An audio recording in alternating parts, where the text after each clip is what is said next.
Let's make some fabulous wool felt balls that I'll be using for gifts. What you need: pieces of wool knit, some strong thread and a strong needle. I really like this curved one. Some wool top,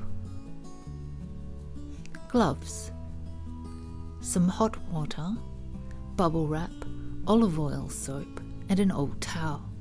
First we'll make a ball from some wool knit. We're going to use the stretchiness of the wool knit to help us to make this ball. We're going to roll the knit in one direction, then turn it 90 degrees and roll it in another direction. As I go along, I'm going to pull this really tightly. We want the ball that's inside our ball to be really, really tightly rolled. So I go in one direction, wrap it up, and then turn it. Now as I get to the end here, I could sew it. You can if you want to, but I don't. When I get to the end of one piece, I just hold it in my hand and sort of pick up the other piece of wool. Now I wrap it in another piece of wool.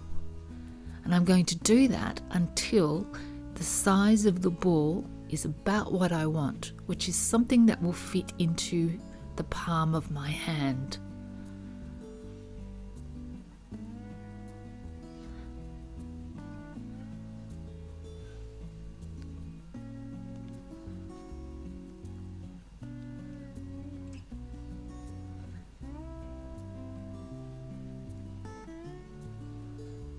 You might think this will never look like a ball, but it will, I promise. I'm going to pull that tightly. And now I'm going to sew it. I'm using this curved needle and some strong cotton thread. I love this curved needle because it will go through several layers of the knit all at the same time.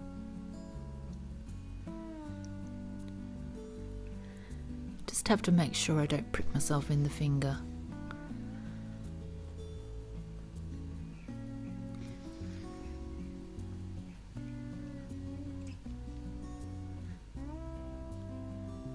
Today I have deliberately chosen to show this to you in real time.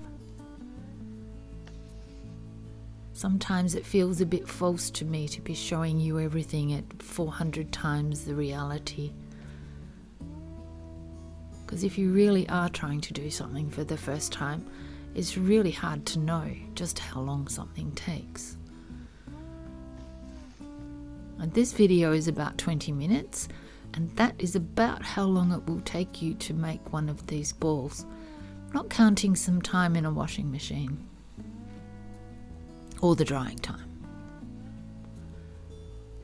So I just keep working this. And with this curved needle, I can sort of move around the ball without having to change the thread or stop and start. This is really rough sewing. I'm very good at rough sewing. And it can be rough sewing because it's never going to be seen once it's inside our wool felt.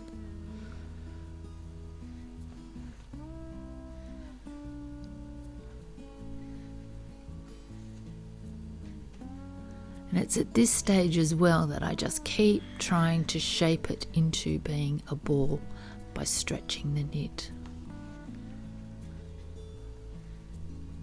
When I've secured all the raw edges, it's done. Step 2, wrapping. So I take the wool top or the wool sliver and I separate it out. It's already been very beautifully cleaned and all the fibres are running in the same direction, as you can see. Wool felts, because on the wool fibre there are scales, and those scales attach to other wool fibres.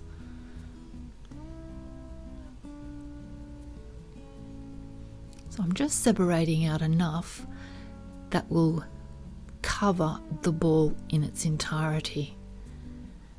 Now break off about 30 centimeters of this at a time, enough to go around the ball. And I'm doing this very gently for a reason. It's not because I'm a gentle person at all. It's because even at this early stage, we give the wool a chance to felt to itself.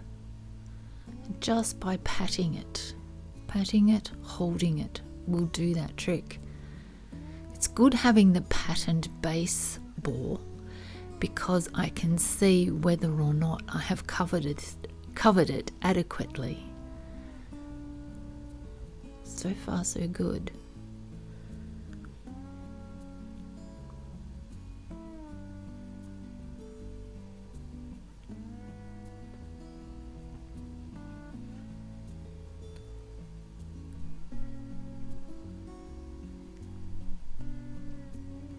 So there is a purpose to the way I sort of pat it and stroke it as I go along. Even now it's starting to felt. And I pull out the end of each piece and just lie it on top of something else, and you can see it's not falling apart.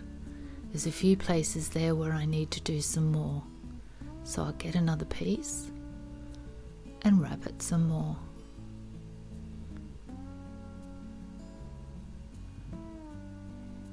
In the top of the picture, you can see a finished ball.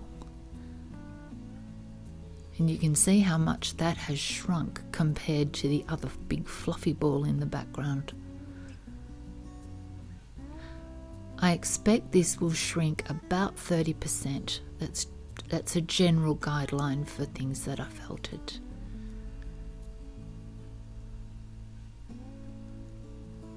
This wool is so beautifully soft.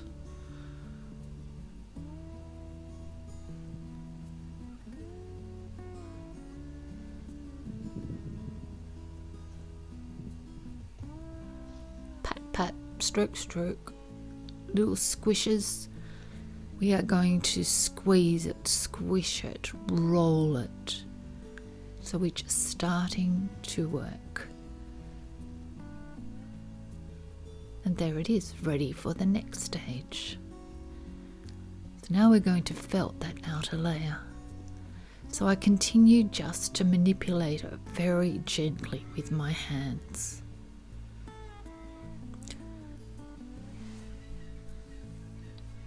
The towel isn't just there as a background, it's providing some sort of resistance and texture that's helping the felting as well. In a little while we'll move to using the bubble wrap, but at this stage the towel actually does have a purpose. So where pieces are falling out and getting a bit out of place, I just pat them back in again. Give them a stroke, stretch out a few of the fibres, attach them to some other fibres. Now this isn't normally what I would do. Normally I would have put this into a stocking and kept it contained in the stocking, but I wanted to keep it out so that you could see how it works. Time for some water. See those bubbles that are coming up from the bottom? I kind of wait for those bubbles to stop, and then that means that it's soaked all the way through.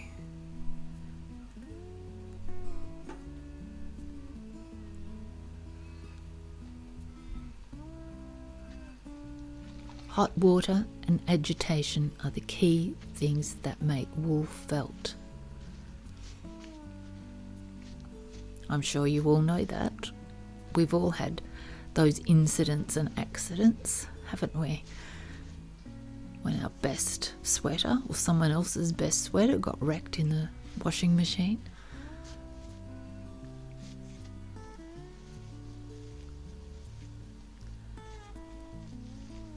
So make a good note of what this looks like now. So as we go along, you can see how it changes. I've now put down the bubble wrap, and the bubble wrap is on top of the towel. It's more to protect the table than anything else.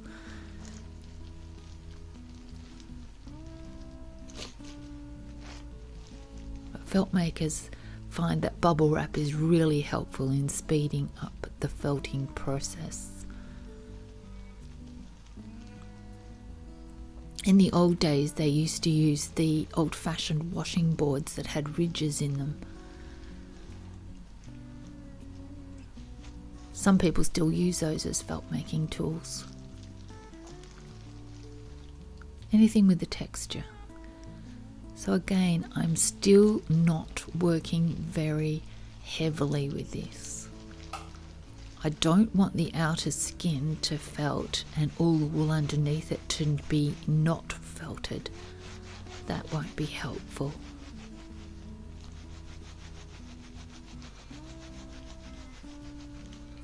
So here I'm gently rubbing that backwards and forwards. Every now and then you'll see me looking at the ball. I'm looking for little pieces of stick that might be hiding in that fluff. It's amazing, even after the factory process, there can still be some little bits of stick. Couldn't possibly have come from my house. Probably did.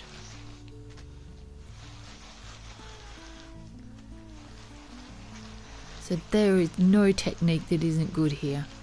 We are rolling, we are stroking, and I've got to make sure that I keep moving the ball around so I don't just felt it in one spot.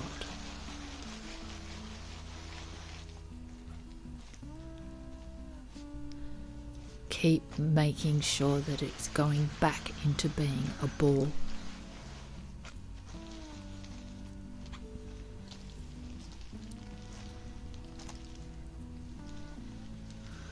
I don't know if the gloves are helping this, but they possibly are. Now I'm getting a piece of olive oil soap. Evidently it has a pH level that is really helpful to the felting process. We never want the wool to be so wet that all the fibres can, as we say, swim past each other. And we don't want too much soap either. We want just enough soap. And you can keep heating the water a little bit, add a little bit more, touch of boiling water to it every now and then, so it kind of stays at blood temperature. If we use really hot water, the outside would felt and the inside would not be felted, because the outside part would felt instantly. And sometimes really cold water has that effect too.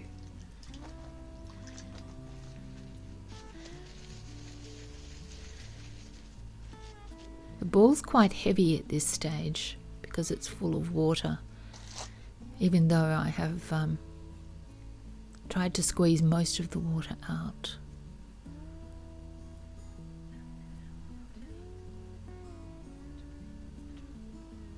The bubble wrap will hold quite a bit of water.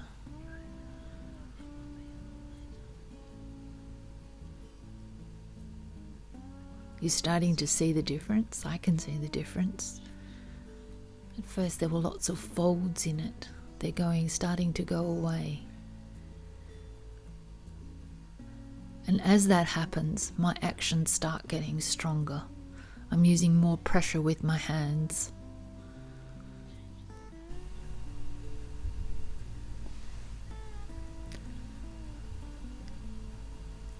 Lots more pressure now.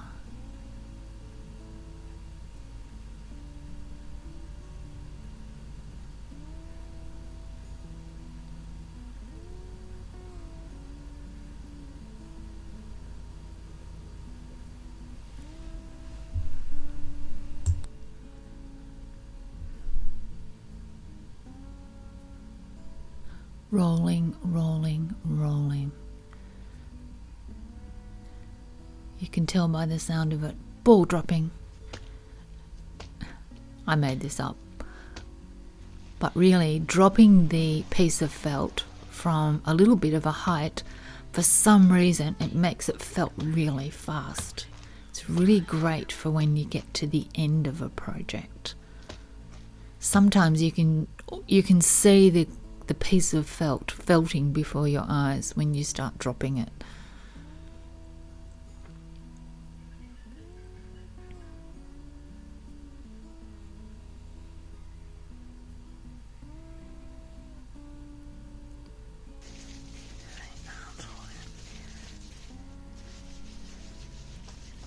Does it look smaller? I think it does.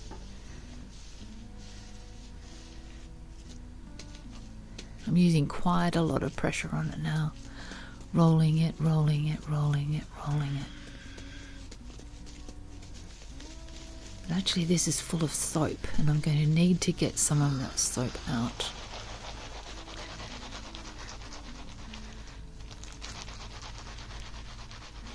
Now you could leave this alone, like literally leave it alone for a few days and then come back, wet it again, work it again.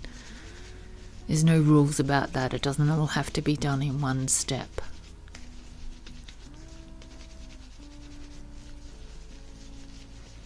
But you can see if you wanted to make one of these for a gift, it really doesn't take too much time. And these can be as plain or as decorative as you like.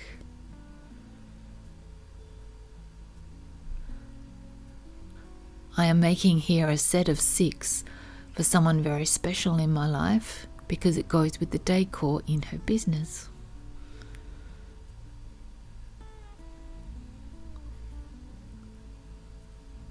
These balls are also fabulous for children because they are light, so if they throw them at each other they're not going to do too much damage. And because they squish a bit, they're really easy to catch and they're not going to bounce away. So very good for people who are starting to learn to throw and catch. And also for people who are elderly, who don't have that much strength anymore. They're nice and soft. And because they're made of the beautiful merino wool, they feel beautiful in your hands. See, there's a lot of soap in there.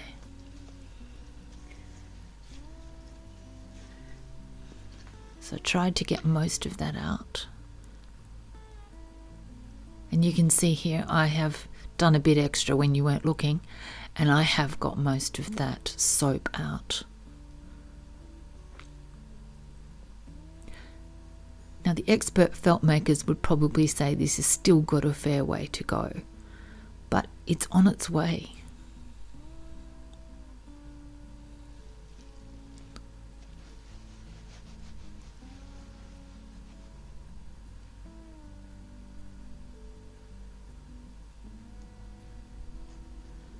I'm kind of trying to squeeze some more water out of this. See, it's starting to look like a nice round ball, and the fact that it acts like that in my hands means it's getting quite rounded.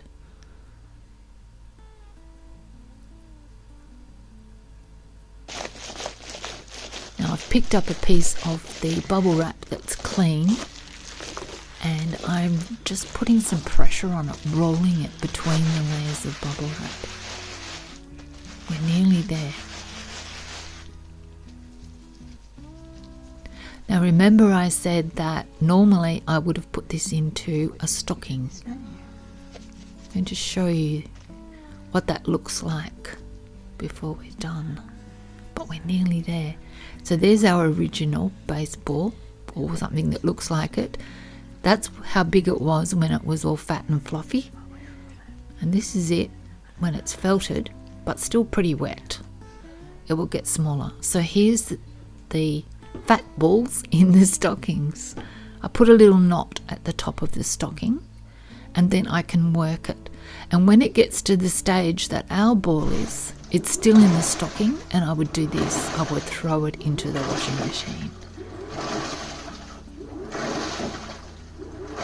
Now these ones I'm going to show you, I put into a washing machine and put it on wash for about 10 minutes. And here they are. They're still wet at this point. Still some little bits of stick or dirt to get out of there, but they're felted and they're beautiful. They feel great, and there they are when they've dried out for a few days. Have a great time making yours, and thank you very much for watching.